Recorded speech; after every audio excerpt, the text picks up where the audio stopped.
Сол жерде ана оңбаған мені зорлаған екен. Кейін дым болмағандай мені көтеріп апарып купесіне кіргізіп, қанша жігіт мені зорлағанын да білмеймін. Есімді жисам, басқа купеде жатырмын. Қасымда құрбыларым қайда болдың, сені іздедік деп отыр.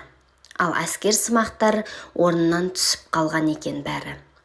Мен ештеңе білмеймін, тек астым ауырып зорға түстім.